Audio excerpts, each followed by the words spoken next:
รู้ว่าเหนื่อยแค่ไหนที่ต้องใช้ชีวิตลำพังฟ้าทุกเช้ามันอ้างว้างตั้งแต่เธอจากไปชีวิตต้องเดินก็รู้แต่ไม่รู้จะเดินเพื่อใครดาวบนฟ้าคว้ามาได้ใครจะร่วมชื่นชมยามค่ำคืนยังยืนมองขอบฟ้าเธอสบตากับฉันบ้างหรือเปล่าคิดถึงเธอคนที่ดีที่สุดถึงแม้ได้พูดในวันที่มันสายยังคงรักเธอเธอได้ยินฉันไหมอยู่แห่งไหนหัวใจมีแต่เธอ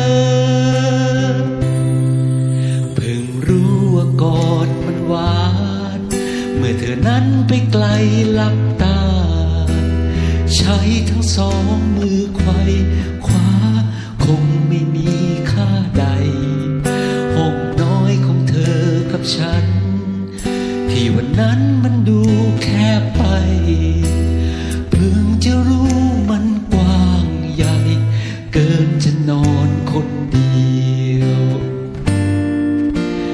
ยามค่ำคืนยังยืนมองขอบฟ้าเธอสบตา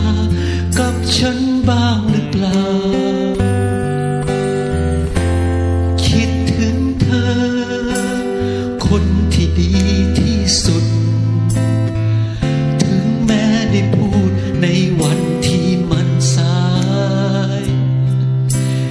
ยังคงรักเธอเธอได้ยินฉันไหมอยู่แห่งไหนหัวใจมีแต่เธอได้ยินไหมคิดถึง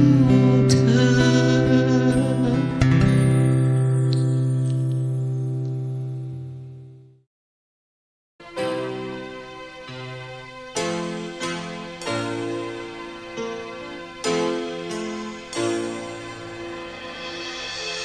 คนเดียวที่คิดถึงที่รักเธอเป็นดังดวงใจเธอไม่มาด้วยเหตุใดจะไปไหนก็ไม่บอกทิ้งฉันไว้คนเดียวคนเดียวที่คิดถึงป่านนี้ใจเธอคิดอะไรคิดถึงฉันหรือเปล่าว่านอนหนาวหัวใจเหงาเกินคำบรรยายเลยเวลาเธอไม่มารู้บ้างไหมว่าฉันคอยกำลังใจเริ่มจะทดถอยน้ำน้อยล้นออกตาคิดถึงเธอแทบใจจะขาดอยากให้เธอกลับมาสักทีคิดถึงเธอทุกวินาที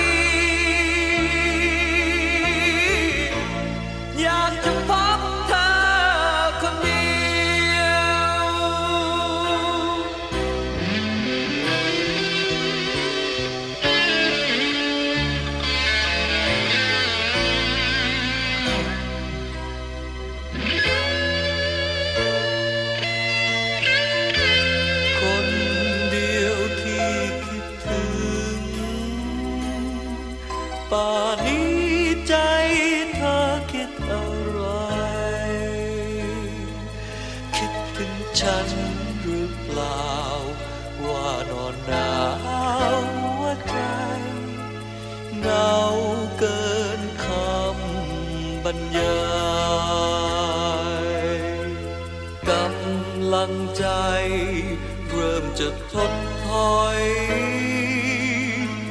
น้ำน้อยน้อยล้นออกตาคิดถึงเธอแทบใจจะขาดอยากให้เธอกลับมาสักทีคิดถึงเธอทุกวินาทีอยากจะพบเธอคนเดียวคิดถึงเธอแทบใจจะขาดอยากให้เธอกลับมาสักทีคิดถึงเธอทุกวินาทีอยากจะพบเธอคนเดียวคนเดียวที่คิดถึงที่รักใจเธอคิดอะไรคิดถึงฉันหรือเปล่าว่านอนหนาวหัวใจอย่าทิ้งฉันไว้คนเดียว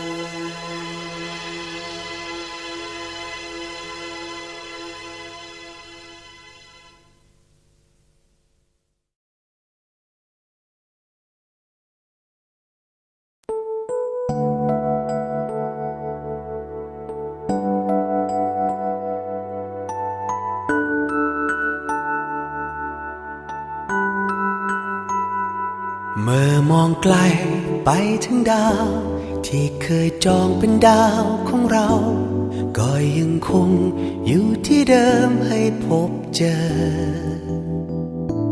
อยู่ตรงนี้มองเห็นดาวและดวงดาวคงมองเห็นเธออย่างน้อยเราอยู่ใต้ดาวดวงเก่าเดียวกันหวังว่าเธอคงสุขดีอยู่ตรงนั้นเจอสิ่งดีๆฉันคงมีเพียงสิ่งเดียวทุกวันมีแต่คิดถึงมีแต่คิดถึงอยู่ทุกครั้งที่มองดาวมีแต่คิดถึงมีแต่คิดถึงเรื่องหวานๆและฝันของเรามีแต่คิดถึงมีแต่คิดถึงและบ่อยครั้งก็ทำให้เหงา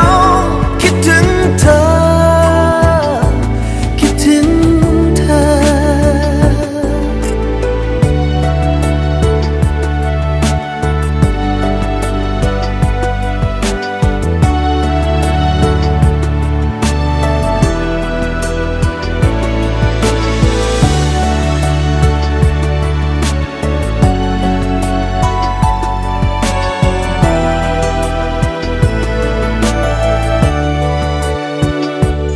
หวังว่าเธอคงสุขดีอยู่ตรงนั้นเจอสิ่งดีๆฉันคงมีเพียงสิ่งเดียวทุกวันมีแต่คิดถึงมีแต่คิดถึงอยู่ทุกครั้งที่มองดาวมีแต่คิดถึงมีแต่คิดถึงเรื่องหวานๆและฝันของเรามีแต่คิดถึงมีแต่คิดถึงและบ่อยครั้งก็ทำให้เหงาคิดถึงเธอคิดถึงเธอเฝ้าแต่คิดถึงได้แต่คิดถึงสิ่งที่สองเราเคยมีเฝ้าแต่คิดถึงได้แต่คิดถึงนึกที่ไรก็ยิ้มทุกทีมีแต่คิดถึงมีแต่คิดถึงอยากให้เธอได้